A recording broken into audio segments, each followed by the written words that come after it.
Quand je rentre à Strasbourg, là, ce que je fais, c'est que je vois la famille.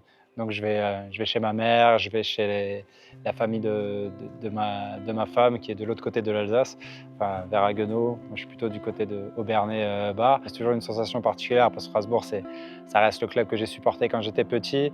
Le club qui m'a formé, qui m'a permis de devenir professionnel. Donc c'est vraiment une sensation particulière et je serai toujours reconnaissant envers ce club. Donc aujourd'hui, voir l'évolution, voir un peu toutes les nouvelles infrastructures, tout ce qui peut se mettre en place aussi autour du Racing, c'est beau et c'est mérité pour un club et pour une ville comme celle-ci. J'ai toujours suivi ce club, même dans la phase la plus sombre, on va dire, de l'histoire du club, quand le club est descendu. Mais voilà, on savait avec la ferveur que le club allait remonter très très vite. Et voilà, j'ai toujours regardé, même quand je jouais à Nice.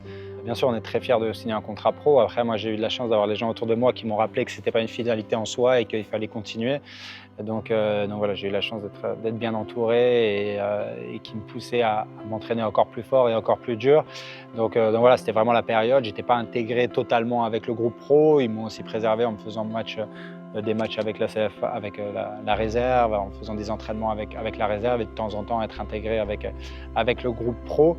Et ça m'a permis de mûrir, de faire voilà, d'apprendre, de progresser. Et c'est vrai qu'à ce moment-là, voilà, j'avais cette ambition de jouer très très vite. Et quand vous êtes jeune, quand vous signez pro, quand aussi vous voyez des joueurs autour de soi qui sont en équipe de France. Moi, j'avais les Moussa Sissoko, les Gabriel Aubertan, David Ngog qui jouaient et qui jouaient des Coupes d'Europe, qui jouaient titulaires en Ligue 1. C'est vrai que ça a formé en moi une certaine impatience et j'avais vraiment, vraiment envie de jouer. Papa, il m'a lancé premier match à Guignon. Je suis rentré, je crois qu'on gagnait 1-0. Presque on était à 10 peut-être les dernières 10-15 minutes. C'était à Guignon mon premier match. Et ouais, c'était la Ligue 2, quoi, les dernières 10 minutes, pas évident. Je me rappelle aussi d'une entrée que j'ai fait à Metz, cataclysmique, où c'était très dur. Je me faisais lancer des briquets dessus à l'échauffement, je me faisais insulter de tous les côtés. J'avais 16 ans, je suis rentré en jeu. On a perdu 3-0, je crois, à Metz. C'était vraiment très, très, très, très difficile. Et voilà, donc, mais c'est le genre de match qui forge les jeunes et qui forge la mentalité aussi. Et voilà, mais il y a eu des super moments. Le centenaire qui a été pour moi. Au début, j'étais un petit peu timide parce que je portais le numéro 100 et tout, mais c'était quelque chose que maintenant tous les gens qui me croisent me rappellent ça et c'était des moments. Strasbourg, c'est un club familial, si on peut dire. Quand on intègre le Racing Club Strasbourg si tôt, quand on le voit maintenant, quand je parle avec le président, quand je parle avec eux, on fait partie d'une famille. On est la famille, on n'oublie pas les joueurs qui ont été formés ici, même ceux qui n'ont pas eu la chance de percer, on les oublie pas. Donc c'est ce genre de valeurs. Voilà, on connaît la valeur des Alsaciens, de travail, d'exigence, comme je le disais avant, et c'est ce genre de choses qu'on peut retrouver aussi dans certains clubs et que dans certains clubs on n'a pas. Je me rappelle que moi j'avais pas Canal+, parce qu'on n'avait pas d'abonnement Canal+, que je regardais le multiplex en brouillé pour essayer de comprendre un petit peu la vie de Strasbourg. Donc c'est ces moments-là, ouais, qui me viennent. Qui restent gravés, où j'étais ramasseur de balles aussi à Strasbourg. J'étais ramasseur de balles contre le Standard de Liège, je crois. J'étais très impressionné par les supporters du Standard. Et je voulais qu'une chose, c'est de voir les joueurs du Racing. Combien de fois je suis venu là autour des barrières pour regarder aussi les entraînements des pros les après-midi. Donc voilà, c'est ce genre de souvenirs qui marquent. C'est fantastique. Ils ont fait franchement avec des moyens au départ limités, quelque chose de très très beau. Ils ont pérennisé le club en Ligue 1, même s'il y a eu 1 ou 2 années où potentiellement ça jouait un peu le maintien. Mais à partir du moment où Marc Keller, pour être honnête, a repris le club, je savais que voilà, il allait faire les choses intelligemment et que le club allait remonter, comme je disais avant. Donc j'avais pas d'inquiétude plus que ça.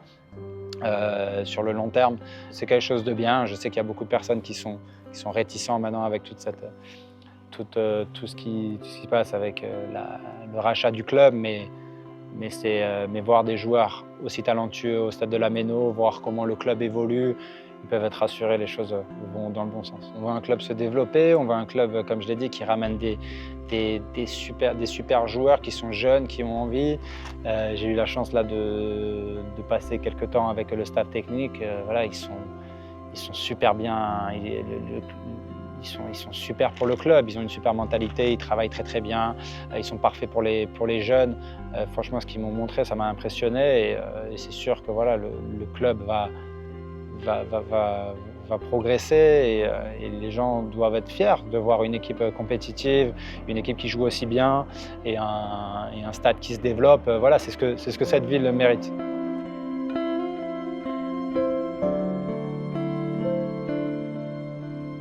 Quand j'arrête ma carrière, on se pose toujours la question de qu'est-ce qu'on veut faire.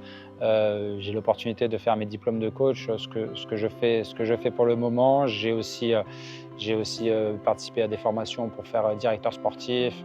Je travaille aussi pour Canal+, donc j'essaie d'engranger le maximum d'informations, d'expériences, de diplômes, si on peut dire, et de voir où ça va me mener. Je suis quelqu'un d'ambitieux. Après, de dire directement que voilà, je vais être coach, je vais être directeur sportif, non, je me laisse le temps de voir les possibilités qui vont se présenter à moi et en fonction de ça, d'être prêt au moment où on me propose quelque chose. C'est toujours intéressant de s'imprégner de ça. Et après, ce qui moi, me plaît, c'est l'intensité qu'ils mettent.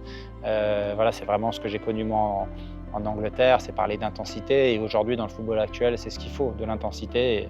Et ils font comprendre un message, ils font comprendre un message aux joueurs et on voit tous les joueurs qui adhèrent. Et c'est ça pour un entraîneur le plus important, c'est de faire adhérer un groupe à son projet. Et c'est ce que le coach du Racing, Rosenior, fait très bien.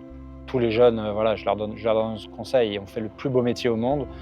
On le dit, je l'ai entendu d'autres joueurs qui le disent quand on arrête de jouer. Il faut profiter de ces moments, ça passe tellement vite. À 22, 23 ans, on ne l'entend pas forcément parce qu'on se dit oh, ça va, 35, 36, 37, j'ai encore le temps. Mais les choses passent tellement vite qu'il faut vraiment croquer tous les moments qu'on passe et prendre du plaisir.